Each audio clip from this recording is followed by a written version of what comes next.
Hello students, last class में हमने ratio find out करने वाले क्वेश्चंस की एक टाइप की थी जिसमें कि आपको एक लाइन सेगमेंट दिया होता था और उस लाइन सेगमेंट को एक्स एक्सिस या फिर वाई एक्सिस दो पार्ट्स में डिवाइड कर रहा होता था और आपको उन पार्ट्स की रेशियो फाइंड आउट करनी होती थी। देखिए, हम उसी को आगे बढ़ाते हुए आज की क्लास में कुछ क्वेश्चंस करेंगे, लेकिन क्वेश्चन करने से पहले और चीज़ों को समझने से पहले आप एक बहुत ही इंपॉर्टेंट चीज़ समझो कि मान लो एक आपके पास ये एक्स वाई प्लेन है। सपोज करो ये एक्स एक्सिस हो गया और ये हो गया वाई एक्सिस।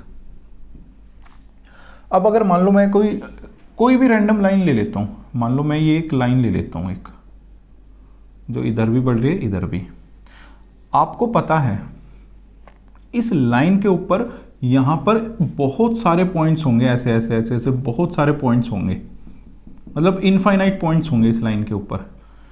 अब मैं इस लाइन की जगह इस लाइन के एक छोटे से पार्ट की बात करता हूँ, यानी कि लाइन सेगमेंट की बात करता हूँ। तो लाइन सेगमेंट तो प्यारे बच्चों लाइन का ही एक पार्ट होगा ना, तो मैं लाइन का एक छोटा सा पार्ट ले लेता हूँ। सपोज करो मैं वो लाइन का जो पार्ट है वो ले रहा हूँ, इतना हिस्सा, यानी कि लाइन का एक पार्ट ले रहा हूँ जो कि मान लो है ये ए है, ये पॉइंट बी है, यानी कि उस लाइन का मैंने एक लाइन सेगमेंट ले लिया। अब आपको पता है कि अगर उस लाइन पर इनफाइनाइट पॉइंट्स थे तो इस लाइन सेगमेंट पर भी इनफाइनाइट पॉइंट्स होंगे जिनसे मिलकर ये लाइन सेगमेंट बना है। तो इनमें से मान लो कोई सा भी मैं रैंडम एक पॉइंट पिक कर लेता हूँ, पॉइंट सी सपोज करो। तो अब देखो जो पॉइंट सी है इस लाइन सेगमेंट को दो पार्ट्स में डिवाइड कर रहा है। किसमें? दो पार्ट्स में। दो पार्ट्स का नाम लिख लो, ए सी और सी बी। तो अब देखो आज की क्लास में जो हम टाइप करेंगे ना वो कुछ इस तरह से करेंगे कि कोई एक लाइन सेगमेंट होगा और कोई पॉइंट होगा, उस लाइन सेगमेंट को दो पार्ट्स में डिवाइड कर रहा होगा। तो आपको है ना रेशियो बतानी है कि जो दो पार्ट्स में डिवाइड हो रहा है ना ये लाइन सेगमेंट वो किस रेशियो में हो रहा है, यानी कि आपको A C is to C B ही अल्टीमेटली कैलकुलेट करना होगा। यानी कि आपको यही बताना होगा कि इसका ratio this divided by this क्या होगा, यानी कि इनका ए सी और सी बी का रेशियो क्या होगा। तो मेरे हिसाब से आप टाइप को समझ गए होंगे, लेकिन ये चीज़ आप क्वेश्चन के थ्रू और अच्छे से समझ पाओगे। तो आइए हम एनसीईआरटी का क्वेश्चन करते हैं जो कि आपको एक्सरसाइज 7.2 में क्वेश्चन नंबर 4 दिया हुआ है। देखो बड़े ध्यान से पढ़ना है इस क्वेश्चन को। क्या कहता है? Find the ratio in which the lines segment joining the points, ये दो पॉइंट्स हैं, यानी कि इन दोनों पॉइंट से मिलकर लाइन सेगमेंट बना हुआ है, इज डिवाइडेड बाय -1,6। तो देखो कुछ ये जो क्वेश्चन में दिया हुआ है ना यहाँ पर उसको रिलेट करने की कोशिश करो कि आपको एक लाइन सेगमेंट मान लो ए बी की तरह ही कुछ ऐसा दिया हुआ है, ये है -3,10 और ये है 6,-8। ये जो लाइन सेगमेंट है डिवाइड हो रहा है, नहीं दो पार्ट में डिवाइड हो रहा है किसी पॉइंट से, और जो पॉइंट है उसके कोऑर्डिनेट्स दे रखे हैं -1,6। देखो यही कंडीशन कुछ इस तरीके की मैंने यहाँ पर बनाने की कोशिश की है। अब यहाँ पर है ना एक काम करो आप, ये जो कोऑर्डिनेट्स है ना किस पॉइंट्स के नहीं दिए हो ना, आप अपनी मर्जी से रैंडमली मान लो ए, ये बी और ये सी। ठीक है, मैंने आपको बताया कि इस लाइन सेगमेंट पर बहुत सारे पॉइंट्स हो सकते हैं। आपसे एक पर्टिकुलर पॉइंट के बारे में ही पूछा कि अगर इस लाइन सेगमेंट पर ये पॉइंट है तो किस रेशियो में इस लाइन सेगमेंट को डिवाइड करेगा। तो आपको देखो रेशियो निकालनी है, तो रेशियो को मानो ना λ/1। ठीक है, और ये सारी की सारी चीज़ें आप सॉल्यूशन वाले पार्ट में लिखो भी, क्योंकि आपके पास ये नहीं दिया हुआ ना ये जो पॉइंट है, ये सॉरी जो कोऑर्डिनेट्स है किस पॉइंट के कोऑर्डिनेट्स हैं, ऐसे ही यहाँ पर जो कोऑर्डिनेट्स है किस पॉइंट के कोऑर्डिनेट्स है। तो आप मानो इस चीज़ को कि लेट सी, जो सी है उसके कोऑर्डिनेट्स क्या कंसीडर करें आप, -1,6। लेट सी डिवाइड्स, सी क्या कर रहा है, डिवाइड कर रहा है द लाइन सेगमेंट। किसको?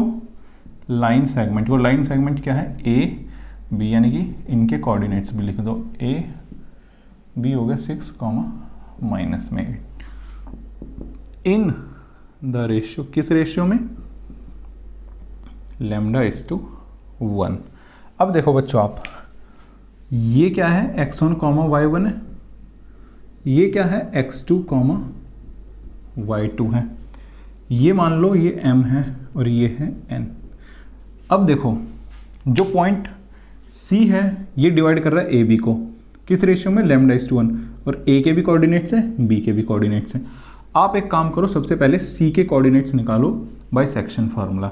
अब आपके माइंड में एक छोटा सा क्वेश्चन आएगा, C के तो कोऑर्डिनेट्स दिए हुए ना, प्यारे बच्चों देखो तभी तो रेशियो निकलेगी ना, वहां पर एक हमारे पास अननोन वेरिएबल जो कि आपको निकालना है लैम्डा, वो इन्वॉल्व होगा। तो ये चीज़ हम सॉल्यूशन वाले पार्ट में करते हैं, तब आपको आगे समझ में आएगी। सबसे पहले आप देखो C के कोऑर्डिनेट्स निकालो, ये लिखो आप कोऑर्डिनेट्स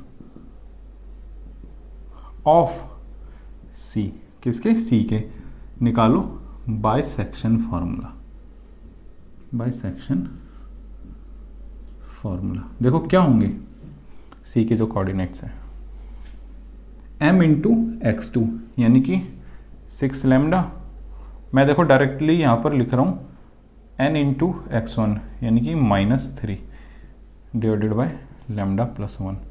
ये तो हो गया x कोऑर्डिनेट। ऐसी y कोऑर्डिनेट आएगा m इंटू y2 यानी कि -8 लैम्डा, n इंटू y1 यानी कि प्लस में 10 डिवाइडेड बाय लैम्डा प्लस में 1।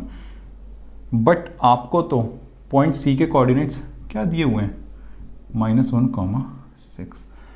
मैंने आपको बताया था कभी भी ऐसी सिचुएशन आए कि दो पॉइंट के कोऑर्डिनेट्स इक्वल है तो x कोऑर्डिनेट हमेशा x कोऑर्डिनेट के इक्वल होगा और y कोऑर्डिनेट हमेशा y कोऑर्डिनेट के इक्वल होगा। तो अब आपके पास चॉइस है, या तो इसको इसके इक्वल रख दो या फिर इसको इसके इक्वल रख दो, लैम्डा की वैल्यू पर कोई फर्क नहीं पड़ेगा। मैं आपको देखो दोनों तरीके से करके दिखाता हूँ। सबसे पहले क्या करते हैं, हम इसको इक्वेट करते हैं, 6 लैम्डा -3 बटे लैम्डा प्लस 1, ये क्या है -1, ये उस तरफ जाएगा तो क्या आ जाएगा 6 lambda -3 is equals to minus lambda -1। ये इस तरफ आएगा तो ये हो जाएगा 7 लैम्डा, और ये उस तरफ जाएगा तो -1 प्लस 3 यानी कि हो जाएगा 2। यहाँ से आपके पास लैम्डा की वैल्यू आएगी 2/7। देखो जो आपकी रिक्वायर्ड रेशियो क्या थी, λ:1 थी, लैम्डा की वैल्यू यहाँ पर पुट कर दो, क्या आ जाएगा 2/7:1। देखो ये अच्छा नहीं लग रहा है, इसको इस तरफ ले जाओ आप, तो ये क्या आ जाएगा 2:7। अब देखो कुछ बच्चों को यहाँ पर इस स्टेप में थोड़ी प्रॉब्लम होगी। तो देखो जो लैम्डा की जो फॉर्मेशन होती थी वो क्या होती थी, मैंने आपको बताई थी m/n, यही होती थी ना, यानी कि ये होता था m और ये होता था n। तो मैं क्या कर रहा हूँ, n को उसकी जगह ही तो लेकर जा रहा हूँ ना, तभी तो रेशियो मेरे पास m/n आएगी ना, ठीक है।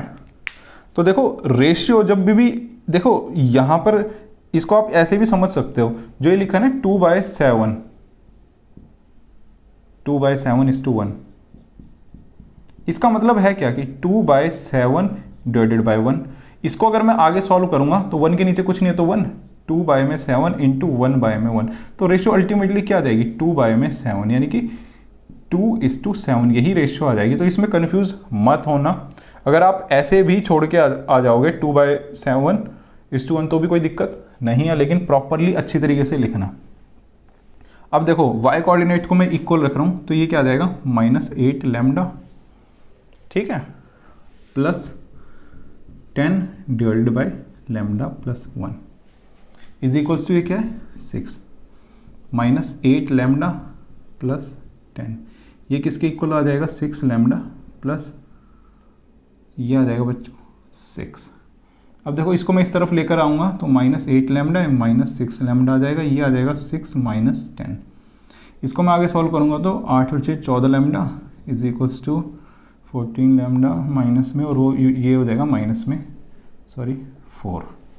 तो अब देखो यहाँ से लैम्डा की वैल्यू क्या आ जाएगी -4 डिवाइडेड बाय -14, इसको कैंसिल करो तो ये क्या आ जाएगा 2/7, यानी कि इसका मतलब क्या आ गया लैम्डा इज इक्वल्स टू 2/7। तो इसका मतलब रेशियो क्या आ जाएगी, वही रिक्वायर्ड रेशियो लिख ही देता हूँ मैं इसको, λ:1 रेशियो थी तो इसका मतलब 2/7:1, तो ये सॉल्व करा के आ जाएगा 2/7, 2:7। तो देखो रेशियो आ गई, आपको यही पूछा था। तो मेरे हिसाब से इस क्वेश्चन में इससे ज़्यादा कुछ भी नहीं था। आइए हम एक और एनसीईआरटी का क्वेश्चन करते हैं जो कि बिल्कुल सेम पैटर्न पर है, कोई चेंज नहीं है। तो फटाफट आइए एक बार उसको भी देख लेते हैं। लेकिन आप अगर चाहो तो वीडियो को पॉज करके सॉल्यूशन को अच्छी तरह से देख सकते हो, कॉपी कर सकते हो। तो वीडियो को पॉज करके जो बच्चा सॉल्यूशन करना चाहे कर सकते हैं। तो बच्चों हम फटाफट नेक्स्ट क्वेश्चन की तरफ बढ़ते हैं, उसको भी सॉल्व करते हैं अच्छे से। बच्चों ये जो नेक्स्ट क्वेश्चन है ये भी एनसीईआरटी का है, लेकिन ये एग्जाम्पल है और आपको ये जो मिल जाएगा एनसीईआरटी में एग्जाम्पल नंबर 7 मिल जाएगा। तो देखो जो हमने अभी क्वेश्चन किया बिल्कुल सेम क्वेश्चन है, कुछ फ़र्क नहीं है, बस कोऑर्डिनेट्स को थोड़ा इधर उधर कर दिया। लेकिन फिर मैं इस क्वेश्चन को फटाफट करा देता हूँ। देखो क्या बोला इस क्वेश्चन में, इन व्हाट रेशियो, किस रेशियो में डज द पॉइंट, ये जो पॉइंट है divide the line segment joining the points this and this, यानी कि ये जो पॉइंट है ना ये एक लाइन सेगमेंट ए बी को डिवाइड कर रहा है, और जिस रेशियो में डिवाइड कर रहा है वो आपको बताने बोला है ना, इन व्हाट रेशियो, किस रेशियो में। तो देखो फटाफट इसको ड्रॉ कर लेते हैं, जैसा कि एग्जाम के पॉइंट ऑफ व्यू से इंपॉर्टेंट है। मान लो कि लाइन सेगमेंट है ए बी, इस बार देखो ये किसके कोऑर्डिनेट से आपको दिया हुआ है, यहाँ पर ए बी, ए के जो कोऑर्डिनेट्स हैं -6, 10, और जो बी के जो कोऑर्डिनेट्स हैं वो है 3, -8। और इस लाइन सेगमेंट पर कोई पॉइंट है मान लो -4, 6। ये पॉइंट ए बी को 2 पार्ट्स में डिवाइड करा है, तो इन्हीं की आपको रेशियो फाइंड आउट करनी है। तो देखो ये जो पॉइंट है इसका नाम नहीं दिया हो ना, आप मान लो जो पॉइंट है सी, तो आपको अल्टीमेटली देखो क्या निकालना है, A C divided by C B, यही तो निकालना है ना। रेशियो फाइंड आउट करने का मतलब यही है। आप रेशियो मान लो λ/1। तो देखो आपने है ना सी को माना है ना अपनी तरफ से, तो ये आप लिख लेना कैसे कि लेट सी जो है इसके कोऑर्डिनेट्स भी लिखो ना, let see -4, 6 divides A be in the ratio, किस रेशियो में, λ/1। अब देखो इसको मान लो कुछ टाइम के लिए m और इसको मान लो n। ये आपके पास x1, y1 है और ये है x2, y2। देखो पॉइंट C है, λ/1 रेशियो में डिवाइड कर रहा है किसको, ए बी को। तो पॉइंट C के कोऑर्डिनेट्स किससे निकलेंगे, सेक्शन फॉर्मूले की हेल्प से, बाय सेक्शन फॉर्मूला। तो आप क्या करो, C के कोऑर्डिनेट्स निकालो, वो क्या आएंगे, m इंटू x2 यानी कि 3 लैम्डा, n इंटू x1 यानी कि -6 divided by λ+1। Next m into y2 यानी कि -8 लैम्डा 1 इंटू 10 यानी कि हो जाएगा +10 डिवाइडेड बाय λ+1। अब देखो आपको C के जो कोऑर्डिनेट्स है वो तो दिए हुए हैं ना, क्या, -4, 6। मैंने आपको बताया था कि आप चाहे x कोऑर्डिनेट को इक्वल रखो चाहे y कोऑर्डिनेट को इक्वल रखो, कुछ फर्क नहीं पड़ेगा। तो मैं अब किसी भी एक को इक्वल रख के दिखा रहा हूँ। पिछले क्वेश्चन में तो ये पर्पज़ था कि आपको दिखाने की हाँ ऐसा भी होता है, क्योंकि कई बच्चों के माइंड में डाउट्स रह जाते हैं। मैं नहीं चाहता कि कोई भी डाउट आपके माइंड में रहे। ये देखो 3 लैम्डा -6 डिवाइडेड बाई λ+1, इसको एक काम करो -4 के इक्वल रख दो, ये उस तरफ जाएगा तो 3 लैम्डा -6 इज इक्वल्स टू -4, ये है λ+1। अब देखो ये इंटू होगा तो क्या आ जाएगा, 3 lambda -6 is equals to -4 lambda -4, ये इस तरफ आएगा तो 3 लैम्डा +4 लैम्डा, ये हो जाएगा -4 तो आई +6 यहाँ पर हो जाएगा। इसका मतलब ये हो जाएगा 7 लैम्डा इज इक्वल्स टू 2। इसका मतलब देखो लैम्डा की वैल्यू क्या आ गई, 2/7। आपके पास जो रेशियो थी वो क्या थी, λ/1 यानी कि 2/7:1।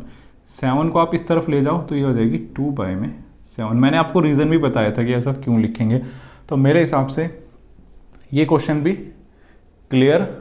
तो देखो एनसीईआरटी के कुछ क्वेश्चन मैंने आपको कवर कराने की कोशिश की है, जिसमें कि एक लाइन सेगमेंट को कोई पॉइंट दो पार्ट्स में डिवाइड करता था। आपको ए और बी इन्हें कोऑर्डिनेट्स दिए हुए हैं और जो पॉइंट ए बी को दो पार्ट्स में डिवाइड कर रहा है उसके भी कोऑर्डिनेट दे रखे होते, तो आपको रेशियो फाइंड आउट करने वाले होते।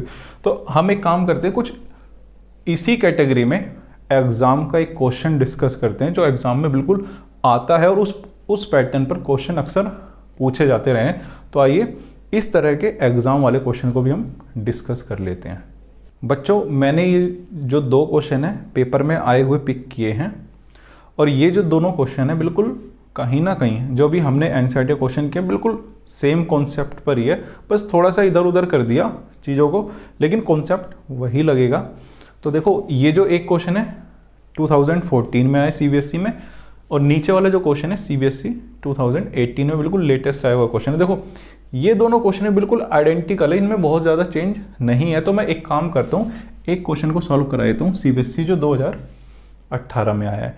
देखो क्या कहता है क्वेश्चन में, फाइंड द रेशियो, आपको रेशियो फाइंड आउट करने इन विच, जिसमें the point P divides the line segment joining the points A and B। देखो आपके पास एक लाइन सेगमेंट है, फटाफट इसको ड्रॉ कर लेते हैं। ये AB है, A के जो कोऑर्डिनेट्स है वो है 2,3 और B के जो कोऑर्डिनेट्स है वो है 6,-3। इस लाइन सेगमेंट को एक पॉइंट P डिवाइड कर रहा है दो पार्ट में। मान लो ये जो पॉइंट है P है और जो P के जो कोऑर्डिनेट्स है वो है 4,M। तो आपको क्या करना है, देखो रेशियो फाइंड आउट करनी है।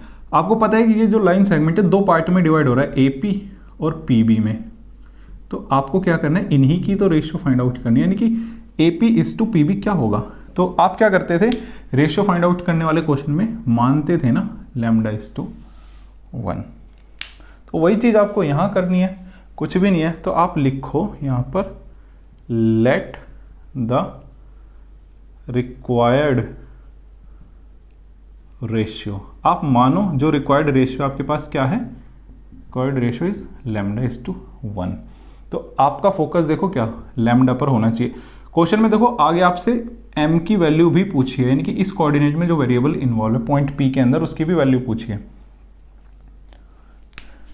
देखो ये इसको x1 y1 मान लो पॉइंट A के कोऑर्डिनेट्स, पॉइंट B है इसके जो कोऑर्डिनेट्स x2 y2। अब देखो ये कुछ पिछले वाला क्वेश्चन बन गया ना कि एक पॉइंट होता था, एक लाइन सेगमेंट को दो पार्ट्स में डिवाइड करता था और आप क्या निकालते थे, रेशियो। देखो कुछ यहाँ पर भी वही हो रहा है, लेकिन यहाँ पर एक चीज़ एक्स्ट्रा निकालनी है आपको, उस पॉइंट में एक वेरिएबल दे दिया और कुछ भी नहीं है। तो देखो पॉइंट जो P के जो कोऑर्डिनेट्स आएंगे ना वो आएंगे सेक्शन फार्मूले से। यहाँ पे लिखो by section formula, by section formula coordinates of PR क्या आएंगे, पॉइंट P m/x2, यानी कि ये आ जाएगा बच्चों 6λ प्लस n/x1 यानी कि 2 डिवाइडेड बाय λ+1। नेक्स्ट कोऑर्डिनेट क्या आ जाएगा, m/y2 यानी कि -3λ प्लस n/y1 यानी कि आ जाएगा प्लस 1/3 इज व्हाट 3λ+1। बट आपको तो ये जो पॉइंट P आपने निकाला है ना, पॉइंट P के कोऑर्डिनेट्स ये तो दिए हुए हैं, क्या है 4,M। देखो अब जो छोटी सी प्रॉब्लम है वो यहाँ है इस क्वेश्चन में। मैंने आपको बताया कि आप किसी को भी इक्वेट करो कुछ फ़र्क नहीं पड़ रहा है, यानी कि x कोऑर्डिनेट को पहले इक्वेट करो या फिर y कोऑर्डिनेट को। लेकिन छोटी सी प्रॉब्लम है, अगर आप y कोऑर्डिनेट को इक्वेट करोगे पहले तो आपके पास ना तो लैम्डा की वैल्यू निकलेगी ना ही m की, क्योंकि देखो यहाँ पर दो वेरिएबल है और एक इक्वेशन है। कभी भी अगर इक्वेशन से ज़्यादा अगर वेरिएबल है तो वो सॉल्व नहीं होते। तो यहाँ पर ना ही लैम्डा की वैल्यू निकलेगी ना ही m की। तो देखो इसको तो सॉल्व करने का कुछ फ़ायदा नहीं है, ठीक है। हम क्या करते हैं, x कोऑर्डिनेट को इक्वल रखते हैं। तो देखो ये क्या आएगा 6λ plus 2 divided by lambda plus 1। अगर आप इसको इक्वेट करोगे तो यहाँ पे लिख दो equating x coordinate, x coordinate को हम इक्वल रख रहे हैं, ये आ जाएगा 4। अब देखो यहाँ पर एक वेरिएबल है और ये एक ही इक्वेशन बन रही है, बिल्कुल ये सॉल्व होगा। ये हो जाएगा 6 lambda plus 2 is equals to 4 lambda plus 4 हो गया। इस 4 को इस तरफ ले आओ तो ये 2 लैम्डा इज इक्वल्स टू 2 इस तरफ जाके 4 में से माइनस होगा तो ये हो जाएगा 2। इसका मतलब लैम्डा की वैल्यू क्या आ गई 1। तो देखो आपके पास रिक्वायर्ड रेशियो क्या थी, लैम्डा इज टू 1, लैम्डा की वैल्यू पुट कर दो तो रेशियो आ गई 1:1। मेरे हिसाब से ये आप सभी बच्चों को समझ में आ गया होगा। तो देखो रेशियो तो आपने निकाल ही ली, यहाँ पर लैम्डा की वैल्यू मैं पुट कर देता हूँ 1 तो रेशियो तो आ जाएगी 1:1। अब देखो आपको m की वैल्यू भी तो चाहिए ना, यहाँ पर जो लैम्डा उसको यहाँ पुट कर दो तो होगा क्या कि आपकी एक इक्वेशन हो जाएगी और लैम्डा को जब आप पुट करोगे तो एक वेरिएबल m बचेगा तो ये सॉल्व हो जाएगा। तो ये हो जाएगा -3 इंटू लैम्डा की value 1 plus 3, 1 plus 1 is what 2, ये क्या आ जाएगा m।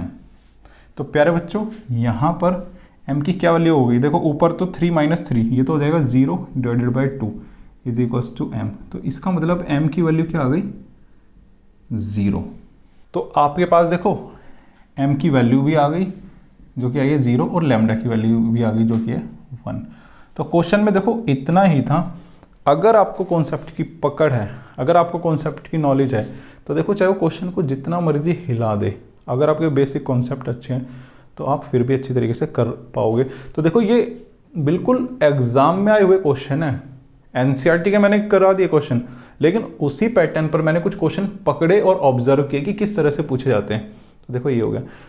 प्यारे बच्चों देखो जो मेरी कोशिश है वो आपको है, एनसीईआरटी तो मैं कराऊं, एग्जाम में आए हुए हर टाइप के क्वेश्चन कराऊंगा और वो रिलेट करके कराऊंगा। ये नहीं कि आज मैंने एनसीईआरटी क्वेश्चन कराए हैं और 10-15 दिन के बाद मैं उसी से रिलेटेड कोई दूसरे क्वेश्चन एग्जाम में आए हुए कराऊंगा, उसी बेस पर कराऊंगा। जो भी कराना है रिलेट करते हुए कराना है, तभी तो आपको समझ में आएगा ना, तभी तो आप कम टाइम में ज़्यादा चीज़ों को समझ पाओगे। तो देखो और भी इस टाइप के क्वेश्चन आए थे, लेकिन जितने मुझे इंपॉर्टेंट लगे मैंने लिख दिया। तो प्यारे बच्चों आज की क्लास को यहीं ख़त्म करते हैं। मुझे उम्मीद है कि आपको अच्छी तरह से समझ में आया होगा। बने रहिए हमारे साथ, तो मिलेंगे नेक्स्ट वीडियो में। नमस्कार, जय हिंद।